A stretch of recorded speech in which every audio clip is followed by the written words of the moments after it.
அரசோட கையாளாகாத தனம், அரசோட அறியாமை, அரசோட அனுபவமின்மைன்னு சொல்லி இந்த விவகாரத்தை, அதாவது 150 ஆண்டு கால வரலாறு பின்னணி கொண்டிருக்கக்கூடிய காவிரி நதிநீர் பங்கீட்டு பிரச்சனைய ஜஸ்ட் லைக் தட்னு தாவேகா அரசு மேல கொண்டு போய் வைக்க பல முயற்சிகள் நடந்துட்டு இருக்கு. குறிப்பா மக்கள் மத்தியில, விவசாயிகள் மத்தியில இந்த அரசுக்கு ஒரு அவப்பெயரை, இந்த ஒரு ஒரு எபிலிட்டி இல்லாத கவர்மெண்ட்னு சொல்லி ஒரு ஃப்ரேம் பண்றதுக்கான ஒரு நரேட்டிவ்ஸ் இங்க போயிட்டு இருக்கிறத பார்க்க முடியும். இந்த நிலைமையில தான் சடனா மழை பெஞ்சு இப்போ காவிரியிலிருந்து கபினி அணையிலிருந்து நீர் திறந்து விட்டுருக்காங்க. இந்த விவகாரத்துல கர்நாடகா முதலமைச்சர் நீங்க பேச்சுவார்த்தைக்கு வர வேண்டாம் சொன்ன அடுத்த நொடிகள்ல இருந்தே தமிழக அரசு மேல்முறையீட்டுக்கான நடவடிக்கை எடுத்துட்டு இருக்கு. நாங்க மேல்முறையீடு செய்ய போறோம்னு அமைச்சர் நிர்மல் தெரிவிச்சிருந்தது நம்ம பார்க்க முடியும். உடனடியா அவசரமா திமுகவும் ஒரு வழக்கு கொண்டு போய் தாக்கல் பண்றாங்க உச்ச நீதிமன்றத்துல. சோ இப்படி இருக்கின்ற சமயத்துல இயற்கையாகவே மழை பெஞ்சு தண்ணி வர்றத தாவேக ஆதரவாளர்கள் கொண்டாட ஆரம்பிச்சிருக்காங்க. இறைவனே இந்த ஆட்சிக்கு பக்கபலமா இருக்கு அப்படின்னு சொல்லிட்டு இருக்கிறது நம்மளால பார்க்க முடிகிறது. ஆனா மழை குறைஞ்ச உடனே இது நின்றும்.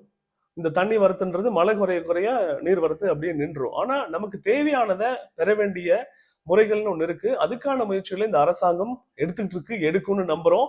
காலங்காலமா பின்பற்றிட்டு இருக்கிற அந்த ஒரு சேம் பேட்டர்ன் இல்லாம புதுசா பேச்சுவார்த்தை நடத்தலான்னு ஒரு முயற்சி தான் பண்ணாங்க.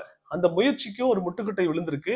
அது யாரு சொல்லி சிவகுமார் வேண்டான்னு சொன்னாருன்றது தெரியாது. அங்க பதட்டமான சூழ்நிலைகள் இருக்கு. இந்த டயத்துல வேண்டான்னு சொல்லியிருக்காரு. ஆனா ஒரு பேச்சுவார்த்தை நடந்திருக்கிற பட்சத்துல ஒருவேளை இதுக்கு சுமூகமான தீர்வு ஏற்பட்டிருந்தா அந்த கிரெடிட்டை தாவேகா எடுத்துக்க கூடாது அப்படின்றதுல குறியா இருக்கிறவங்க இது வேண்டவே வேண்டாம்னு சொன்னாங்க. குறிப்பா கர்நாடகால பாருங்களேன், தண்ணி விடவே மாட்டோம்னு அங்க இருக்கிற ஆளுங்கட்சி எதிர்கட்சி எல்லாரும் ஒரு மித்த குரல்ல ஒன்னா இருக்காங்க. ஆனா தமிழ்நாட்டுல பாருங்களேன், தண்ணி வேணும், ஆனா இந்த கவர்மெண்டால முடியல, இந்த கவர்மெண்ட் ஒரு கையாளாகாத கவர்மெண்ட், இந்த கவர்மெண்ட் அனுபவம் இல்லாத கவர்மெண்ட்னு இத கவர்மெண்ட்டுக்கு எகெயின்ஸ்டா தான் நரேட்டிவ் செட் பண்ணி ட்ரை பண்ணிட்டு இருக்கிறது நம்மளால பார்க்க முடியுது. எல்லா கட்சிகளுமே இந்த விஷயத்துல ஒன்னா சேர்ந்துக்கிறதையும் நம்மளால பார்க்க முடிகிறது. எல்லாரையும் சொல்ல முடியாது. குறிப்பா இந்த விவகாரத்தை தாவேகாக்கு எதிராக கொண்டு போகணும்னு சிலர் முயற்சி செஞ்சுட்டு இருக்காங்க. இந்த முயற்சிக்கு மக்கள் வந்து உற்று கவனிக்கணும், என்ன நடக்குது இந்த விவகாரத்துல அப்படின்னு சொல்லி. யாரெல்லாம் இதை வச்சு அரசியல் ஆதாயம், காலங்காலமா இந்த காவிரி பிரச்சனையை வச்சு அரசியல் ஆதாயம் அடைஞ்சிருக்காங்க இங்க இருந்தவங்க, முன்னாடி ஆண்டுட்டு இருந்த கட்சிகள் இப்பவும் அதை பண்ண ட்ரை பண்றாங்க.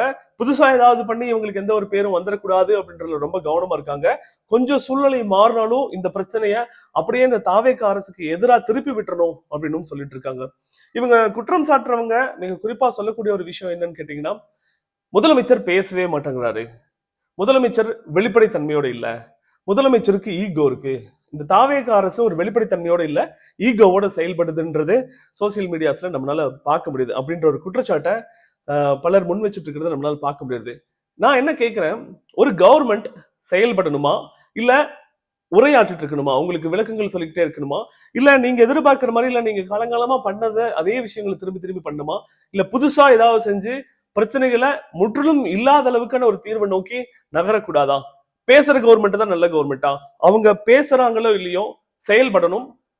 இந்த 3 மாசத்திலேயே பல்வேறு விஷயங்களை நம்மளால பார்க்க முடியுது. இந்த அரசாங்கம் நல்ல திறமையா தான் செஞ்சுட்டு இருக்காங்க. இந்த விவகாரத்தையும் அவங்க அப்ரோச் பண்ணி என்ன பண்ணணுமோ பண்ணுவாங்க. சட்டப்படியான நடவடிக்கை எடுப்போம், அதை பண்றோம்னு சொல்லியிருக்காங்க. சட்டப்படி நடவடிக்கைகளுக்கு முன்னாடி ஒரு முயற்சிகளை பண்ணி பார்க்கலாம், ஒரு பேச்சுவார்த்தையை தொடங்கி பார்க்கலாம் அப்படின்னு அவங்க முயற்சி பண்ணாங்க. அதையும் முட்டுக்கட்டை போட்டு விட்டுட்டு இப்போ இந்த கவர்மெண்ட்டுக்கு எகெயின்ஸ்டாவே எல்லாத்தையும் நரேட்டிவ் செட் பண்ண ட்ரை பண்ணிட்டு இருக்காங்க. மக்கள் ரொம்ப விழிப்புணர்வோடு இருந்து என்ன நடக்குன்றதை தெரிஞ்சுக்கணும்.